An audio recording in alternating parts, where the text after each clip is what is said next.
बिस्मिल्लाहिर्रहमानिर्रहीम। अस्सलामु अलैकुम वरहमतुल्लाहि वबरकातुह। शादी की पहली रात। फोश नवीसों ने इस उन्वान पर किताबें और निहायत और या मज़ामीन लिखकर इसकी पाकीज़गी को दागदार बना दिया है। पहली रात जब शौहर और बीवी अलहदगी में मिलते हैं तो इसमें सिर्फ इतनी बात है कि पहले वो एक दूसरे से बेखबर थे, अब वो बाखबर हो जाते हैं। उनमें एक फितरी शर्मो हया थी, वो दूर होकर उनमें बातचीत और प्यार मोहब्बत की इब्तदा होती है। लिहाजा शौहर या बीवी दोनों को शब अव्वल को ना तो कोई पुर इसरार रात समझना चाहिए और ना इससे खौफजदा होना चाहिए, क्योंकि हर बात की इब्तदा खुशगवार और सुहानी होती है, वरना इसके सिवा और कोई ख़ास बात इसमें नहीं है। शब ज़ुफ़ाफ़ में खावंद और बीवी के दरमियान बाहमी मोहब्बत और सलूक एक इंतहाई अहम और ज़रूरी है। इसके लिए मर्द को मंदरजा झैल बातें समझनी चाहिए। नंबर 1, अपने बर्ताव के ज़रिए, मोहब्बत और गुफ्तगू के ज़रिए बीवी की अजनबियत के एहसास और झिझक को दूर करने की कोशिश करे।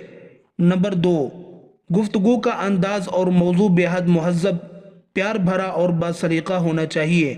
नंबर 3, मर्द की गुफ्तगू से यह ज़ाहिर होना चाहिए कि बीवी उसमें अपनाइयत महसूस करे। नंबर 4, मर्द औरत के हुस्न व जमाल की तारीफ करे और बीवी के लिए हिदायत। नंबर 1, इस बात को मुकम्मल तौर पर ज़हन नशीन करे कि उसका खामद ही उसका सब कुछ है। नंबर 2, अपनाइयत ज़ाहिर करे। नंबर 3, शौहर की हर बात का खुलकर जवाब दे।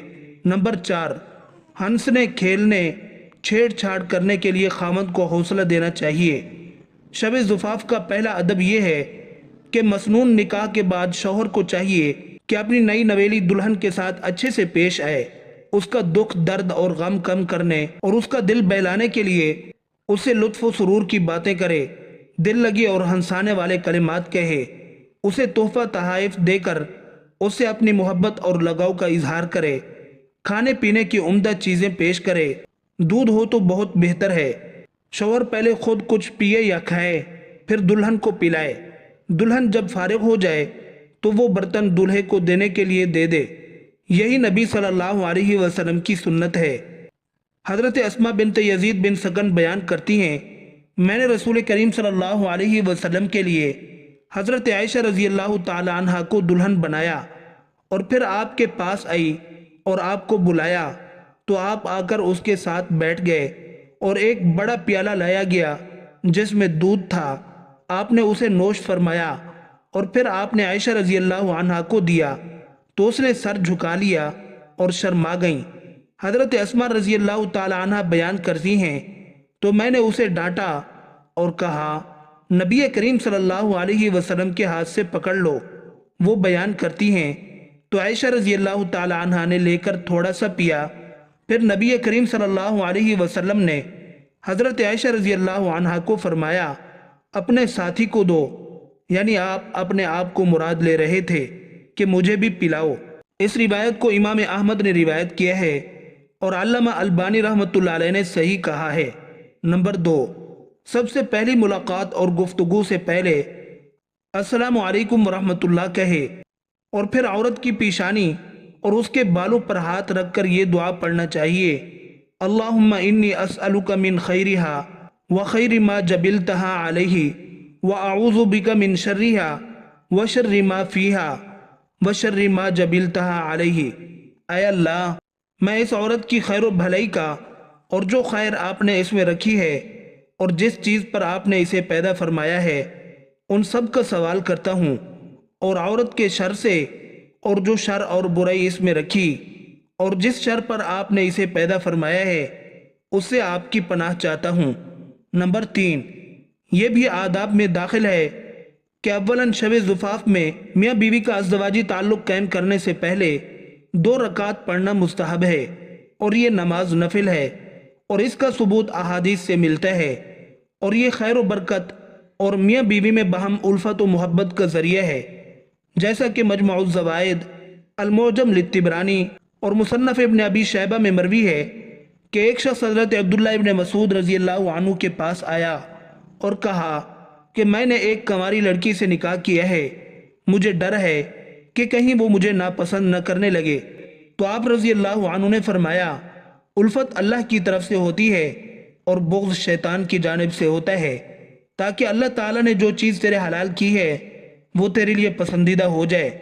جب تو شب زفاف میں بیوی کے پاس داخل ہو تو اس کو حکم کر کہ وہ تیرے پیچھے 2 رکعت نماز پڑھے، پھر اس کے بعد اللہ سے یہ دعا مانگ، اللہم بارک لی فی اہلی وبارک لہم فیہ، اللہم ارزقنی منہم وارزقہم منی، اللہم اجمع بیننا ما جمعت الی خیر وفرق بیننا اذا فرقت الی خیر۔ حضرت ابو سعید خدری رضی اللہ عنہ کو حضرت ابو حذیفہ رضی اللہ عنہ کے رتبے کے صحابہ نے ان کی شادی کے موقع پر اس کی تلقین کی کہ سب سے پہلے 2 رکعت نفل ادا کرو۔ دوسرا واقعہ حضرت ابو ہریرہ رضی اللہ عنہ کا ہے۔ حضرت عبداللہ بن مسعود رضی اللہ عنہ نے سہاگ رات سے پہلے انہیں بھی 2 رکعت نفل پڑھنے کی تاکید کی تھی۔ نمبر 4، اس بات کا ضرور دھیان رہے کہ زوجین شادی سے پہلے اجنبی اور بالکل غیر مانوس تھے، آپس میں کسی قسم کا کوئی تعلق نہیں تھا۔ اب جب نکاح کے ذریعے تعلق پیدا ہوا تو ظاہر ہے کہ ایک دم سے وہ پوری طرح مانوس نہیں ہو سکتی، نہ کھل کر سامنے آ سکتی ہے۔ اس لیے جماع اور صحبت میں جو اس تعلق کی آخری کڑی ہے، جلد بازی ہرگز نہ کرنی چاہیے، بلکہ ایک آدھی شب تو اس سے فقط انسیت و محبت اور خوش طبعی کی باتیں ہوں، پھر آہستہ آہستہ اسے اپنی طرف میل اور اپنے قریب کرے۔ اور صحبت و جماع کے لیے تو ساری زندگی پڑی ہے، لیکن اگر اس میں انتہائی عجلت سے کام لیا گیا تو کئی طرح کے نقصانات کا اندیشہ ہے۔ بیوی کے ذہن میں یہ بات جم جائے گی کہ نکاح کا مقصود فقط شہوت رانی ہے اور کچھ نہیں۔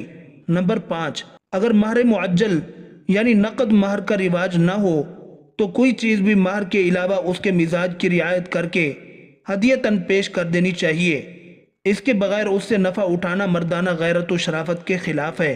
حضرت جابر بن عبداللہ رضی اللہ عنہ فرماتے ہیں کہ رسول اللہ صلی اللہ علیہ وسلم نے فرمایا، شام کا کھانا مت ترک کرو اگرچہ اس کی مقدار 1 مشت کھجور ہو، اس لیے کہ شام کا کھانا نہ کھانے سے بڑھاپا آتا ہے۔ حضرت عبداللہ بن عمر رضی اللہ عنہما کہتے ہیں کہ رسول اللہ صلی اللہ علیہ وسلم نے فرمایا، جب دسترخوان لگا دیا جائے تو کوئی شخص اس کے اٹھائے جانے سے پہلے نہ اٹھے اور نہ ہی اپنا ہاتھ کھینچے اگرچہ وہ آسودہ ہو چکا ہو، جب تک کہ دوسرے لوگ بھی کھانے سے فارغ نہ ہو جائیں، اور اگر ایسا کرنا ضروری ہو تو عذر پیش کر دے، اس لیے کہ آدمی اپنے ساتھی سے شرماتا ہے تو اپنا ہاتھ کھینچ لیتا ہے اور ہو سکتا ہے کہ ابھی اس کو کھانے کی حاجت ہو۔